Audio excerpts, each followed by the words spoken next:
Hi, my name is Jimmy, and if you want to watch me get in shape one egg at a time, like this video and follow this channel for more videos like this. Right on. So this is the Gironda Master Series Month 1. And as I mentioned before in my other video, basically the first week you're doing everything that's on the screen right now, but you're doing sets of 8 instead of sets of 5 as it's shown here. So day 1 you do 1 set of 8, day 2 you do 2 sets of 8, day 3 you do 3 sets of 8, all the way up to day 5 where you do 5 sets of 8, then you take a day off, then you begin this, which is like the steady state program, which is week 2 through week 4. So week 2 through week 4, you do this, and you basically take 3 days on, 1 day off, 3 days on, 1 day off, and then you can slightly vary the exercises that are shown on the screen right here, as I'll show you in this video and the next one I'm going to do. But let's just get into it. Okay, first up we have concentric vacuums. This is where you suck your belly button in as far back towards your spine as possible, and you hold it there for 30 seconds like you can see me doing here. And these suck. They reduce the size of your waist apparently. You can drop inches off your waist by doing this. Not by burning fat, but just by actually tightening your abs up. And this is my second set. You can see here, I was speed it up a little bit just so it's not so boring. You just watch me sit here, suck my gut in. But this is an old school exercise. People don't really do it anymore. And when you get very good at it, you can hit those kind of old school classic shots. You've seen like Frank Zane and Arnold Schwarzenegger do, kind of like what I have up on screen right now. And yeah, that's basically the goal once you get good at those.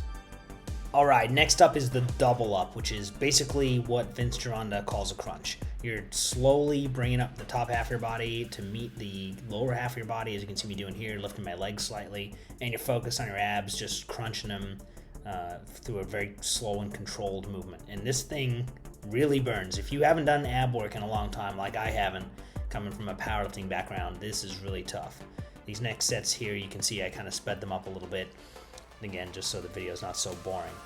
Thing is, you probably noticed I don't have a mustache in my last video, but I do here. That's because I had to, unfortunately, shave it off. I'm getting married in 2 months, and we had engagement pictures, and the fiance wasn't happy about it, so it had to go. So maybe it'll make a comeback in a future video. We will see. Okay, here we're doing lat pull downs. You can see I'm doing them with a mag grip here. But you're doing these every day, so the second day I do them with a different type of grip, and then the third day I don't even do them on a pull down. I do more like a row type machine, but that way it's varying the movement up slightly day by day. And then here the second set is sped up a little bit. But the whole point here is you're getting a good stretch, you're going slow, you're not going super heavy. Again, if you go too heavy, you're not going to be able to do this the next day. Got a little bit of a dress code violation here with the midriff showing. Yeah, that's not cute, but it is what it is. And yeah, these really suck after you've done 5 sets of these. Even with this relatively lightweight, when you're going slow, you really get these things to burn. Then into lateral raises. So again, not super heavy. I think this is like 25 pounds for me. You're not swinging. You're not doing any kind of momentum that's going to help the movement out. You're just going up, slowly holding it at the top and bringing it down. And as you can see here, I'm not even bringing it all the way down to a complete rest. I'm just kind of bringing it down to where the tension is momentarily taken off my medial delt, and then it's back up. And then here, the second and third and fourth sets are kind of sped up a little bit, so you guys, it's not so boring, but you can kind of see here what I'm doing.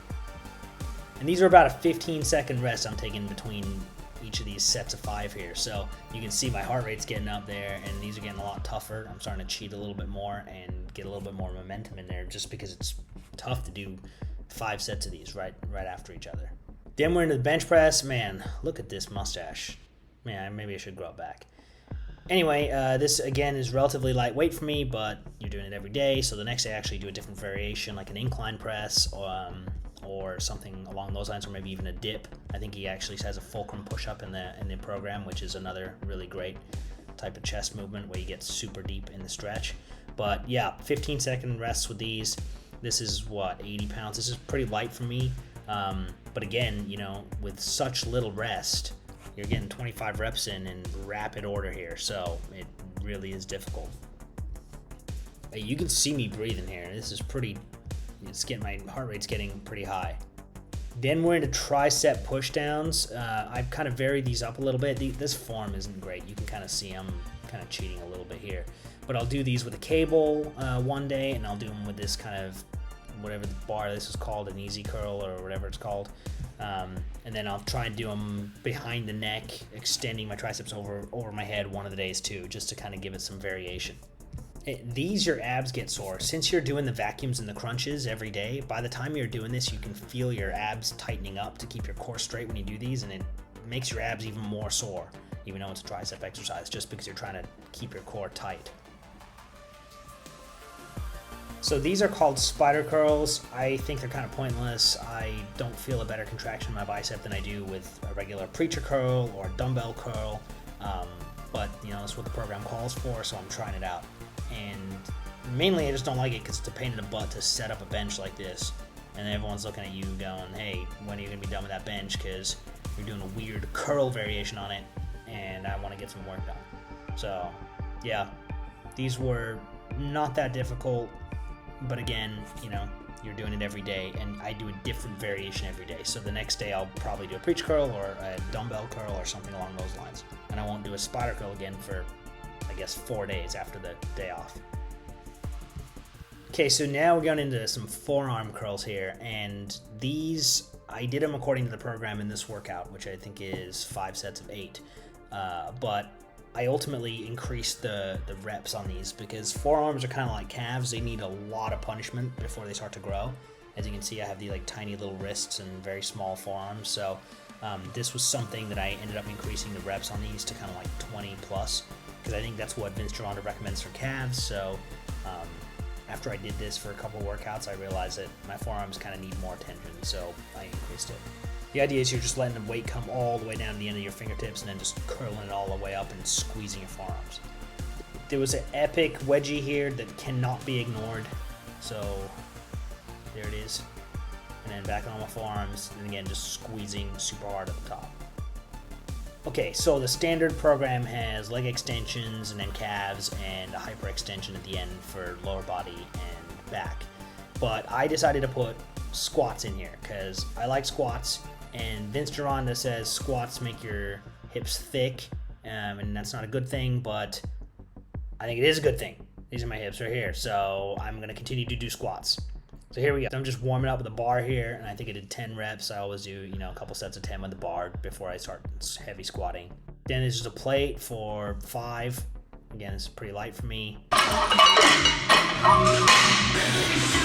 And then we're doing a working sets with 2 wheels. And I think I did 5 sets of 5 for this.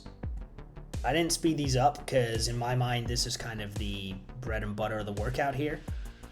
But these are 5 sets of 5, and I'm taking, again, probably like a 15 to 30 second rest in between. I get pretty exhausted with these, to be honest.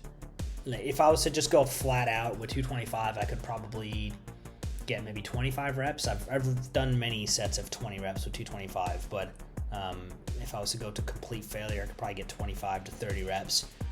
So it's not that difficult for me to do this, but with such little rest in between, it's pretty challenging. I think you can see on this set here, I have to take a break after the 3rd rep. Yeah, just get my breath at the top there, and then finally squeeze out another 2. And that's it. And then we're coming back again tomorrow to do basically the same workout with some slightly different tweaks. That's a wrap.